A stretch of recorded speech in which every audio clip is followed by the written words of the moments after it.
જેમ રાજ્યની રાજનીતિ જાણે બીજા કોઈ મુદ્દા હોય જ નહીં એમ અમરેલી પર કેન્દ્રિત થઈ ગયેલી છે, એ જ રીતે દેશની રાજનીતિ હવે થોડા સમય સુધી દિલ્હી પર કેન્દ્રિત થવાની છે, કેમ કે દિલ્હીમાં 5મી તારીખે ચૂંટણી છે.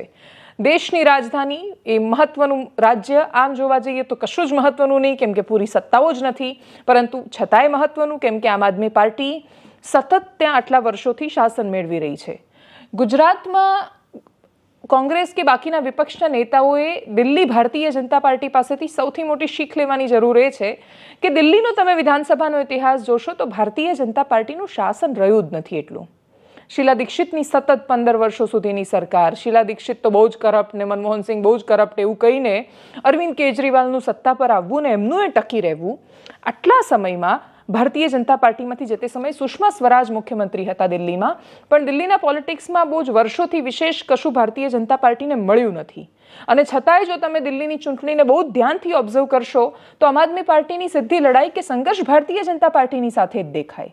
પ્રધાનમંત્રી પણ પોલિટિકલ સ્ટેટમેન્ટ આપે, એક નિવેદન આપે, પ્રધાનમંત્રીના વિડીયો સામે આવે, અરવિંદ કેજરીવાલના વિડીયો છે એના પર પણ કટાક્ષ થાય અને પછી એઆઈનો ઉપયોગ થાય અને સામસામે બની શકે એટલા પ્રહારો થાય. દિલ્હીની ચૂંટણીમાં ફરી એકવાર કોંગ્રેસ ક્યાં છે?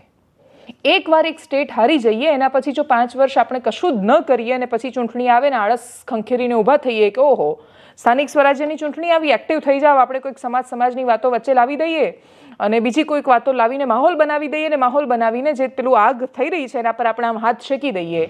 તાપણામાં હાથ શેકાય છે, સરકાર નથી બનતી. જો સરકાર બનાવવી હોય તો વર્ષોની વરસ સરકાર ન આવે તો એ કામ કરવા પડતા હોય છે, સંઘર્ષ કરવો પડતો હોય છે, લોકોની વચ્ચે જવું પડતું હોય છે. એ બહુ જ ઓછા વિપક્ષોને વિપક્ષ બનતા આવડે છે અને ગુજરાતમાં કોંગ્રેસને વિપક્ષ બનતા ક્યારે આવડશે એ ખબર નથી. દિલ્હીની ચૂંટણીમાં આતિશી મરલીનાનું પત્રકાર પરિષદમાં સામે આવીને રડવું હોય કે મારા પપ્પા વિશે ખરાબ બોલ્યા, કે પછી એમનું ઘર જવાબ પર એમનું આપેલું સ્ટેટમેન્ટ હોય, પ્રધાનમંત્રીનું ચાલુ કાર્યક્રમમાં કથિત રીતે ટીપી બંધ થઈ જવું હોય અને ટેલિપ્રોમ્પ્ટર બંધ થઈ જતા થોડા સમય માટે એકદમ આમ સ્તબ્ધ થઈ જવું હોય, થોડા સમય માટે એ સભામાં પ્રસરેલો સન્નાટો હોય, આ મુદ્દાઓ છે દિલ્હીમાં.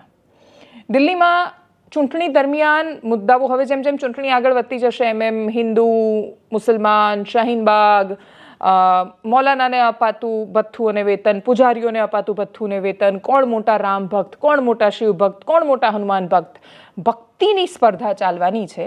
અને આ ભક્તિ એ ઈશ્વરની ભક્તિ તો બિલકુલ નથી. આ ભક્તિ જનતાને પ્રસન્ન કરવાની ભક્તિ છે.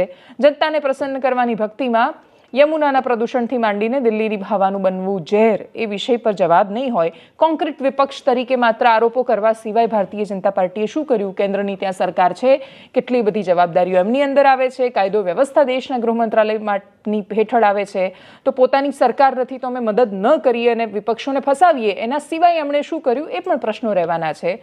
પક્ષ કે વિપક્ષ આ પ્રશ્નો પર જવાબ નથી આપવાનું. આ પ્રશ્નો જો કે પૂછાવાના પણ વધારે નથી. પત્રકાર પરિષદમાં સીઈસીએ શું કહ્યું? એમને પ્રશ્ન પૂછાયો નિષ્પક્ષ ચૂંટણી કરાવવાનો. એમને પૂછાયું કે રાત્રે અલગ ડેટા આવે છે, સવાર પડતા સુધીમાં આંકડો વધી કેમ જાય છે? એ બધા પ્રશ્નો પર પણ એમણે શું જવાબ આપ્યા સાંભળીએ. Let me come to the voter turnout. ये बेसिक क्वेश्चन हमसे पूछे गए. शाम 5 बजे के बाद अचानक से 8-10% शाम 11 बजे तक कैसे बढ़ सकते? उसी दिन की बात हो रही है, नेक्स्ट डे की बात नहीं हो रही. On the day of polling crore सौ वोट बढ़ा दिए गए. शाम 5 से 6 बजे के बीच बताइए कि लंबी लंबी कतारें कहां थी, हमें सीसीटीवी दिखाइए. इस तरह के प्रश्न हमसे पूछे गए. सुबह 9:30 बजे, 11:30 बजे, 1:30 बजे, 3:30 बजे, 5:30 बजे sector magistrates go from booth to booth. They collect what is the trend.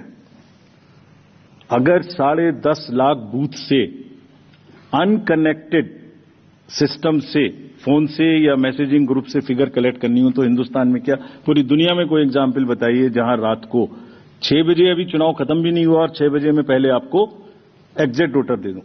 फिर इलेक्ट्रॉनिक वोटिंग मशीन को इंटरनेट से जोड़ देते हैं. जोड़ने के बाद में वो हैंड टू हैंड लाइव हो जाएगा सिस्टम.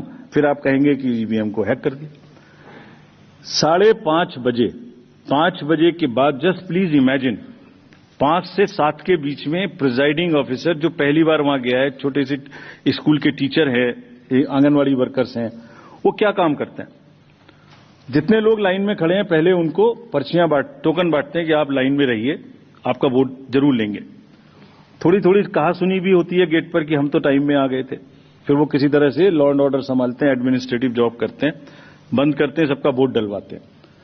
उसके बाद में वोटिंग खत्म कराते हैं, मशीन को सील करते हैं, बैटरी को सील करते हैं, एन नंबर्स ऑफ फॉर्म्स बनाते हैं, 17C इंक्लूडेड। और सोचिए 17C बनाने के बाद हाथ से लिखते हैं, लिखने के बाद एजेंट के हाथ में वो कॉपी देते हैं, सील कराते हैं। अब एक आप इमेजिन करिए 10.5 लाख बूथ पर अगर 4 एजेंट भी मान लें तो 40 lakh form 17C are available with the agents at close of poll before leaving polling station. अगर महाराष्ट्र का जिक्र ले लें तो 1 लाख बूथ थे लगभग, 4 भी मान लें तो 4 लाख 17C फॉर्म। अगर मैं यहां 300-400 लोग हैं आप लोग, इनके बीच में एक कागज सर्कुलेट कर दूं और कहूं कि 1 घंटे के बाद में इसको मुझे वापस कर दीजिए, मैं बदल दूंगा, तो बदल सकता हूं क्या?